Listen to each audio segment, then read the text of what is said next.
Et l'invité ce matin, c'est vous, Rémi Pascreau. Bonjour. Bonjour. Vous êtes vice-président du conseil départemental de la Vendée en charge de l'enfance et de la famille.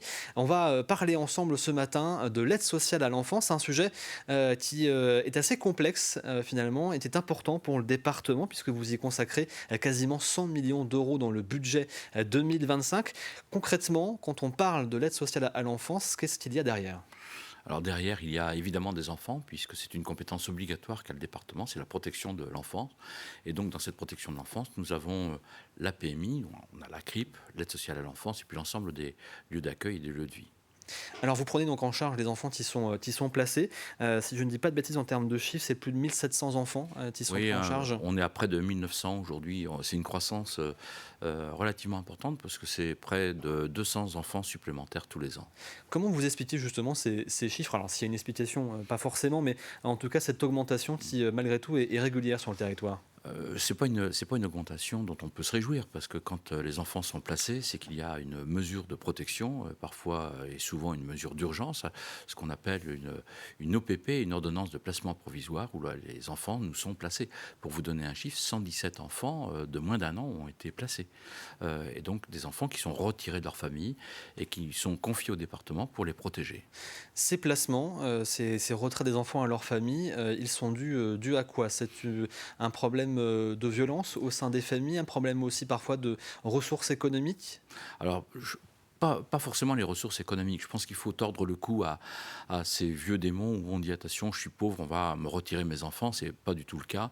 D'ailleurs, ça peut toucher toutes les catégories socio-professionnelles. On peut être riche ou pauvre et ses enfants peuvent être placés. Non, c'est bien souvent pour des problèmes de violence intrafamiliale. On va noter trois situations relativement à part égale. Les violences intrafamiliales, nous avons aussi les difficultés psychiques ou psychologiques de la maman, bien souvent dans des familles monoparentales, et puis parfois des addictions ça peut être l'alcool. L'alcool est vraiment une donnée importante, en tout cas dans ces placements, et puis il peut y avoir les stupéfiants, et puis toute addiction.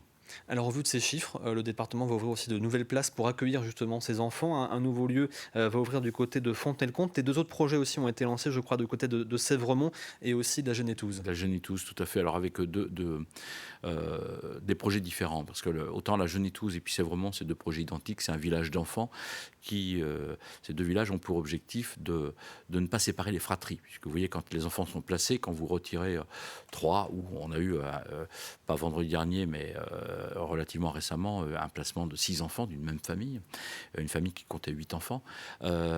Parfois, bien, ces fratries, elles sont séparées. Là, ces villages d'enfants, Sèvremont et la Genitouze, il n'y aura pas de séparation de ces fratries. Donc ça, c'est le premier objectif. Sur Fontenay-le-Comte, c'est une annexe au foyer départemental de l'enfant, puisque quand un enfant nous est placé, il passe d'abord par le foyer départemental de l'enfance, qui n'est pas un lieu de vie, c'est un lieu d'accueil, un lieu d'urgence, où on va faire une évaluation de l'enfant pour voir ensuite quel type d'accompagnement et quel type de lieu convient le mieux à l'enfant. Est-ce que c'est un assistant familial? Est-ce que c'est une MEX, une maison éducative à caractère social?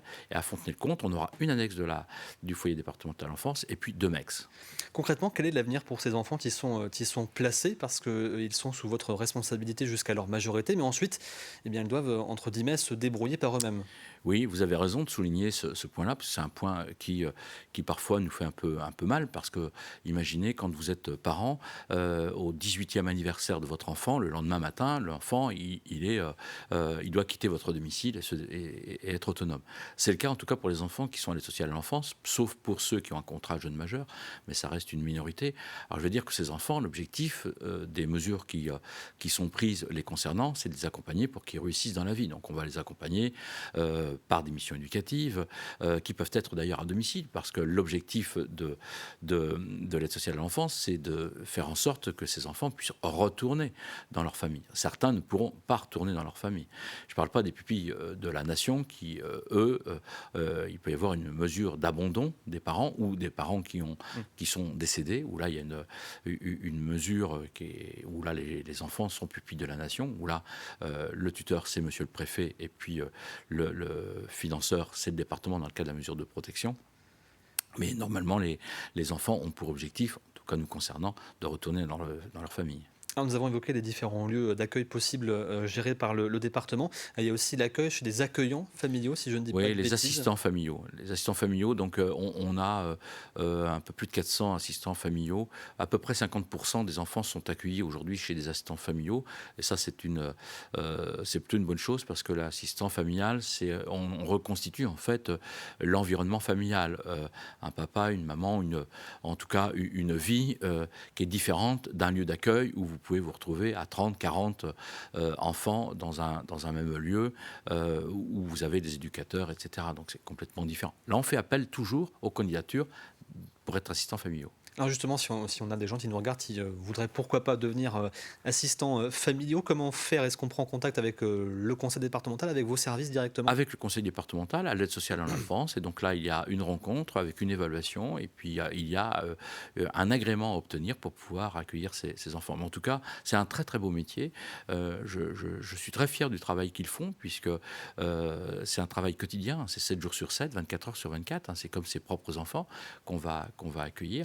Et vous comprenez que parfois, on accueille aussi des enfants qui ont des troubles psychiatriques ou psychologiques avec des dépendances.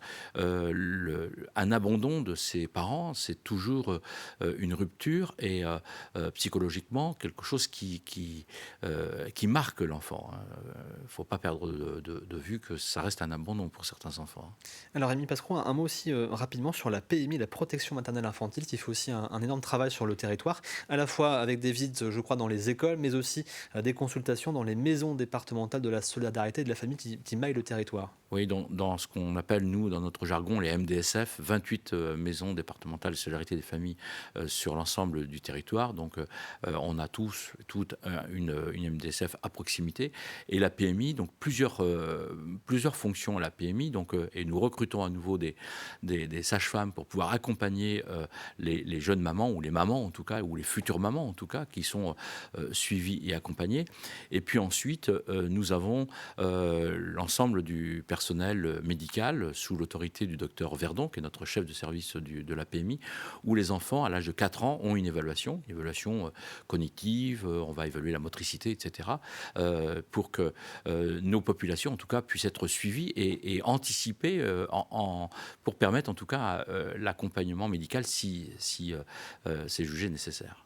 Merci beaucoup Rémi Pascro d'avoir été présent avec nous ce matin et d'avoir donc évoqué l'aide à l'enfance et aux familles donc réalisée par le département de la Vendée. Nous aurons l'occasion bien sûr d'en reparler également sur notre antenne.